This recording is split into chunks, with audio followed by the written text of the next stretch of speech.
He built an empire from childhood innocence. For more than 6 decades, Ron Howard stood before the world as the boy who never lost his goodness, the freckle-faced kid from Mayberry who grew up to collect Oscars and still somehow seemed like the kind of man who would help you carry groceries. But behind every perfect image, there is always a cost that nobody sees until someone finally decides to tell the truth. And now, Ron Howard is telling it. Not in pieces. Not carefully. All of it. The devastating choices, the family members he nearly lost, the moments on set when his body betrayed him, the years he was present everywhere except where it mattered most. The man the world thought it knew completely has just revealed that it barely knew him at all. What has come out in recent days is not a polished Hollywood memoir carefully designed to protect a legacy. It is something rawer than that.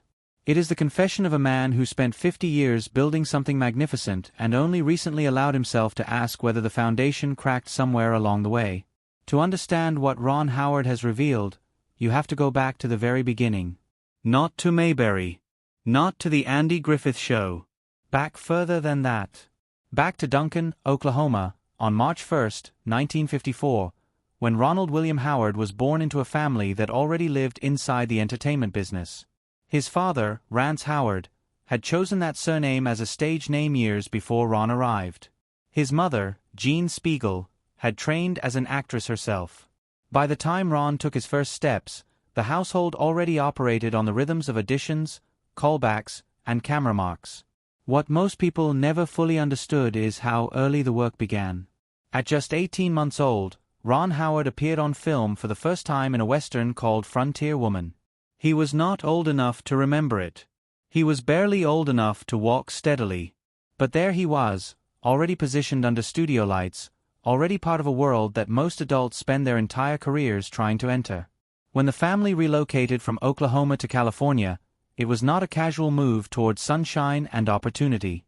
It was a calculated decision made by a father who understood that proximity to the television industry was everything. Rance drove that family west and placed his son at the center of an industry before Ron had ever sat inside a real classroom. Ron has spoken with increasing honesty about what that early immersion actually felt like from the inside. He has described his childhood as a golden cage. Those 2 words carry tremendous weight when you examine them carefully. A golden cage is still a cage. It is safe. It is comfortable. It is admired from the outside. But the person inside it cannot leave freely. Ron could not simply ride his bicycle around the neighborhood after school like other children. He could not play sandlot baseball without interruption. He could not form the kind of unstructured childhood friendships that most people carry with them for the rest of their lives. While other children were learning to be children, Ron Howard was learning to be professional. His on-set schoolroom near Stage 40 at Desilu was not a classroom in any meaningful traditional sense. California law required 3 hours of school per day and a welfare worker nearby, but the environment was nothing like the experience of sitting among classmates your own age and simply growing up together. Ron did mathematics while stagehands worked around him. He ate lunch with his father or with the props department. Andy Griffith would play guitar nearby. Don Knotts told clean jokes to fill the silence. They were kind men doing their genuine best to create something resembling normalcy for a child who had no real frame of reference for what normal childhood actually looked like. Ron has since admitted he did not even fully understand what he was missing until much later. He felt it, though. He felt the absence of something he could not quite name. What Ron Howard has been more forthcoming about recently is the internal pressure that existed even in those early celebrated years. When he was cast as Opie Taylor on The Andy Griffith Show in 1960 at the age of 6, the world saw a naturally gifted, effortlessly charming child whose talent seemed like it simply flowed out of him without effort. The reality was more complicated. His father Rance had drilled a specific philosophy into him from the very beginning. Be truthful, not cute. Those 4 words were the cornerstone of everything Ron Howard would become as both an actor and a director. But they also reveal the kind of expectation that was placed on a child before he was old enough to fully understand what was being asked of him. Producer Sheldon Leonard recognized something distinctive in Ron almost immediately. He noticed that Ron did not perform in the way child actors typically performed. He was not trying to charm the camera. He was simply responding truthfully to whatever scene was placed in front of him. That level of emotional control and authenticity in a 6-year-old child is remarkable. It is also the product of intensive parental training, which means that the natural and effortless quality that audiences fell in love with was actually the result of significant work and pressure applied at an age when most children have no concept of professional discipline. By the time he filmed the famous Opie the Birdman episode in 1963, Ron was 9 years old and already employing acting techniques that professional adults struggle to master. He used substitution, drawing on genuine personal pain to fuel emotional scenes and then releasing that emotion entirely when the director called cut. Director Bob Sweeney barely needed multiple takes. Andy Griffith described his timing as operating at an adult level. But Ron has reflected on what that kind of controlled emotional access costs a child over time. He was not simply playing pretend.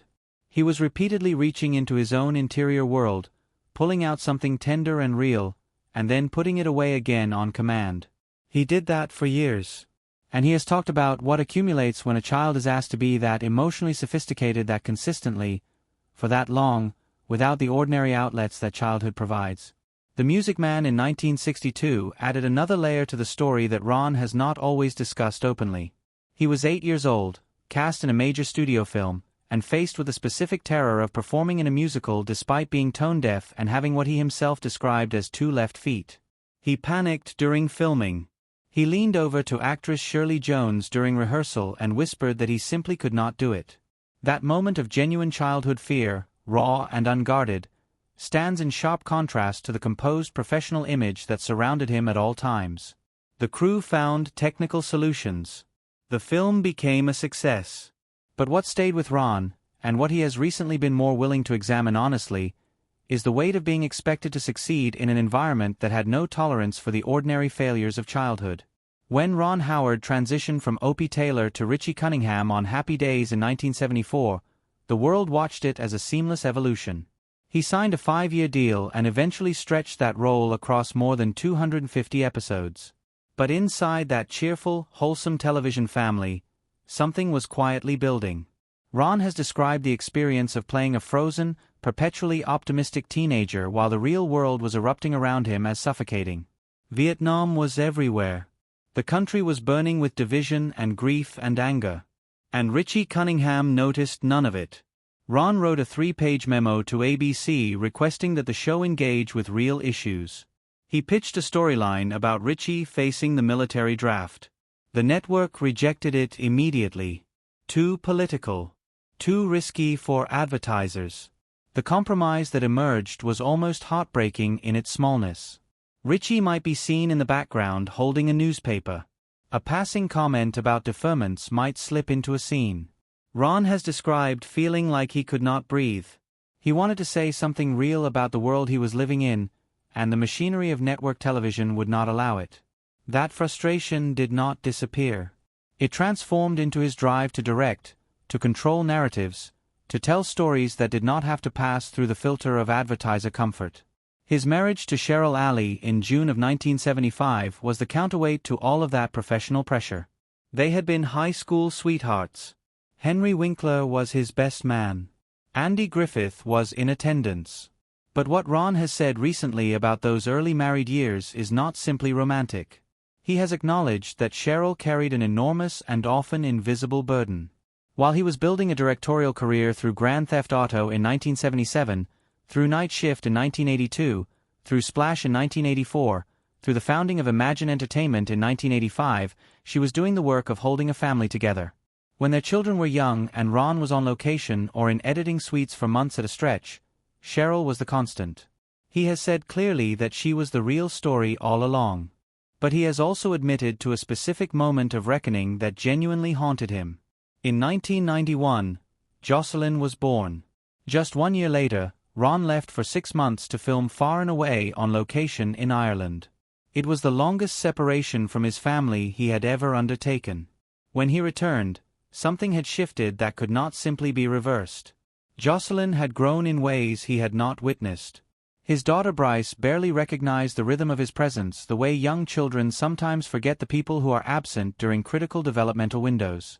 Cheryl had parented alone for 6 months, managing the household, managing the children, managing everything that 2 people are supposed to share. Ron has described the moment of coming home from that shoot as one of the most deeply uncomfortable reckonings of his life. He made a promise to himself standing in that house. No more long international shoots. He kept it mostly. In 2005, during the production of Cinderella Man, he broke it again. And he has said that the weight of that second breaking was, in some ways, heavier than the first because he had already known better. While Ron Howard was ascending to the heights of Hollywood prestige, his brother Clint was quietly suffering in ways that the family did not discuss publicly for decades. Clint Howard had grown up in the same household, trained by the same father, exposed to the same industry. He had built a career with over 200 acting credits. But Hollywood did not treat Clint the way it treated Ron. The warmth that audiences extended to the older brother did not extend to Clint in the same measure. And by the late 1980s, Clint had fallen deep into cocaine and alcohol addiction. Ron has spoken about this period with a combination of grief and guilt that is difficult to listen to without feeling the weight of it. By 1990, Clint was at what Ron described as rock bottom. Ron made a decision that he has called one of the hardest of his life. He told his brother the truth without softening it. Go to rehabilitation, get help, or accept that the relationship between them was going to be fundamentally altered. That kind of ultimatum between brothers is not a small thing. It is the kind of confrontation that either saves someone or destroys the relationship permanently. Ron risked the destruction. Clint chose life. But what Ron has carried since is the guilt that comes from wondering how much his own success contributed to his brother's pain. He has said directly that his rise may have made Clint feel left behind. Two boys from the same family, trained by the same father, launched into the same industry, and they arrived at entirely different places within it. Ron has reflected on whether there was something he missed in the years before Crisis, something he should have seen sooner and addressed earlier. In their 2021 memoir, The Boys, both brothers told the full story together. Ron's portion of that honesty was not the comfortable narrative of a supportive older brother who helped his sibling through hard times. It was the more uncomfortable admission of a man examining his own role in a complicated family dynamic with unflinching clarity. The production of Apollo 13 in 1995 is frequently cited as one of the great achievements of Ron Howard's directing career.